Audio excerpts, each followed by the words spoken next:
मुझे बस आपका साथ चाहिए।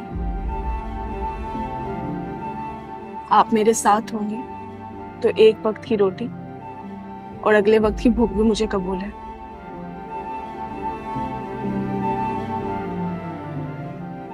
तो फिर ठीक है, मैं कुछ इंतजामात कर लूं, फिर बताता हूँ कि हम शादी कब कर रहे हैं। जब तक तुम अपने घर वालों को राजी करो। देखो लाइबा, मैं नहीं चाहता कि मैं तुम्हें अपनी मोहब्बत तो दूं, लेकिन तुम्हें तुम्हारे बाकी रिश्तों की मोहब्बत से महरूम कर दूं। विकास, मसला सिर्फ मम्मी का है। डैडी तो हमेशा से मेरे साथ। मुझे उम्मीद है कि फाइज भाई भी राजी हो जाएंगे। आंटी की फिक्र क्यों कर रही हो? वो भी मान जाएंगी। नहीं, आप मम्मी को नहीं जानते। मम्मी जैसी जिद्दी और अनाप्रस्त औरत मैंने नहीं देखी। मम्मी टूट तो सकती है, लेकिन झुक नहीं सकती।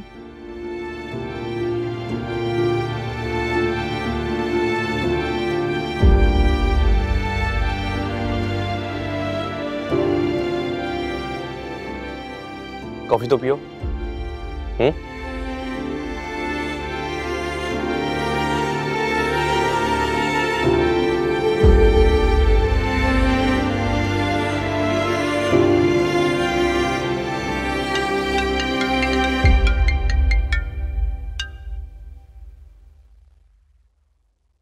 हेलो।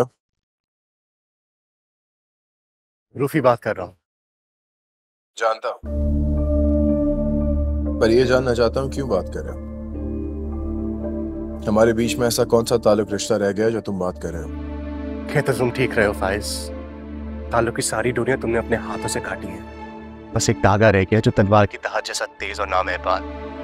उसे मेरी बहन की शेरक से हटा दो ताकि वो सांस ले सके, इस दुनिया से अपने हिस्से की खुशियां ले सके। ये उसका हक है फाइज, उसे महरूम ना रखो, उसे तलाक दे दो। मुझे भी ऐसे शहरक को काटते रिश्ते को कायम रखने का कतई कोई शौक नहीं है। मेरी सांसों को भी मुसलसल जख्मी करता है ये रिश्ता। लेकिन हाँ, मेरी एक शर्त है। इसको तुम मेरी इज्जत समझ लो या मेरी अना की तस्कीन। हरीम को अपने गुनाहों का इकरार करना होगा। वो जब तक मासूम बनी रहेगी उसको इस रिश्ते से रिहाई नहीं मिलेगी। क्यों करे वो अपने गुनाहों का इकरार जब उसने कुछ किया ही नहीं है? तुम्हें बदगुमानियों के तीरों से शिकार किया गया है, मेरा यकीन करो फाइज। और अगर अभी भी मैं तुम पे और तुम्हारी बहन पे यकीन करूं तो इस रोए जमीन पे मुझसे ज्यादा अहमक और बेवकूफ इंसान कोई नहीं होगा। तो हमारे पास कोर्ट जाने के अलावा कोई और चारा नहीं है। जरूर जाओ, शौक से जाओ। आज जो बात चंद लोगों को पता है वो सारी दुनिया को पता चलेगी। अच्छा है ना, मेरे जैसा कोई बेवकूफ अहमक ना समझ तुम लोगों के दाम में आने से पहले 100 बार सोचेगा। तुम इतने बेरहम, इतने संगदिल तो नहीं थे। जानता हूं, जब दिल एक संगदिल से मोहब्बत करे, एक पत्थर दिल को पूजे, तो खुद भी पत्थर दिल हो जाता है। अब दिल दिल ही कहाँ रहा, मैं भी पत्थर दिल हो गया। मैं ऐसा नहीं था।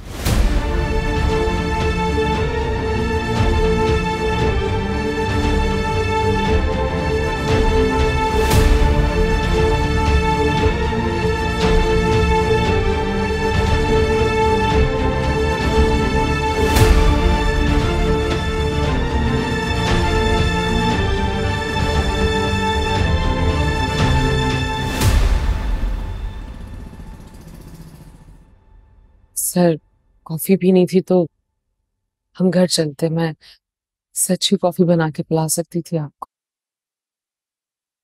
कभी कभी पैसे खर्च करना अच्छा लगता है। क्या ख्याल है आपका? जिंदगी में कुछ मोमेंट्स होते हैं जिनके लिए जगह मखसूस करनी पड़ती है, और जो बात मैं आपसे कहने जा रहा हूँ उसके लिए आपका घर मुनासिब जगह नहीं थी। वहाँ आपके वालिद साहब होते हैं आपका भाई भी है। ऐसी क्या बात है? नसरीन, मेरे दिल में आपके लिए बहुत एहतराम है, बहुत कदर है। Same here sir.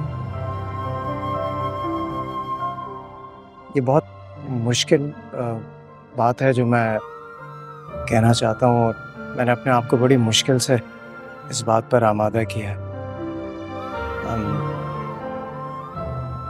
आप मेरे मुतालिक कोई गलत राय कायम मत कीजिएगा। आप अपने फैसलों और मर्जी में हर तरह से आज़ाद हैं, कोई प्रेशर मत लीजिएगा। मेरी माँ की ख्वाहिश है, और ये बात मैं अच्छी तरह जान चुका हूँ कि अब वो अपनी ख्वाहिश से पीछे हटने वाली नहीं है। तो मैंने मुनासिब यही समझा कि मैं पहले आपसे बात कर लूँ। जी सर। मेरी माँ आपके घर आकर आपके वालिद साहब से बात करना चाहती हैं, और उनकी ख्वाहिश है कि अगर आप अपनी ज़िंदगी से अपने माजी का हवाला ख़त्म कर दें तो मुस्तकबिल में हमारा कोई नया ताल्लुक़ बन सकता है। आप समझ रही हैं मैं क्या कह रहा हूँ? जी जी, मैं बिल्कुल समझ रही हूँ। आंटी ने खुद कई बार ढके छुपे अल्फाजों में अपनी ख्वाहिश का इजहार किया है। मैं बेखबर नहीं हूँ। मैं आपसे आपकी मर्जी और राय बिल्कुल नहीं पूछूंगा। हमारे दरमियान इज्जत और एहतराम का रिश्ता हमेशा ऐसे ही कायम रहेगा। आप अपनी ज़िंदगी से मुतालिक जो भी फैसला करें अपने घर वालों को बता दीजिएगा। मेरी वालदा आपके घर किसी भी वक्त आ सकती हैं, और आप तो जानती हैं कि माओं के सर पर अगर अपनी औलाद के मुस्तकबिल के हवाले से कोई धुन तारी हो जाए तो एक एक नवा काटना बड़ा भारी पड़ता है। सर अच्छा हुआ आपने बात मुझसे कर ली, वरना अबू तो मुझसे पूछे बगैर ही शायद हाँ कह देते। अबू पर भी मेरे मुस्तकबिल के हवाले से यही धुन सवार है। I think he is right, ऐसे ही होना चाहिए।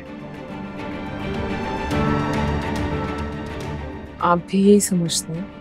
देखिए मिस सरीम, आज नहीं तो कल आपको ये फैसला तो करना पड़ेगा, और ज़िंदगी में एक बाएतमाद साथी का होना ज़रूरी भी है, और ये ब्लेसिंग भी है।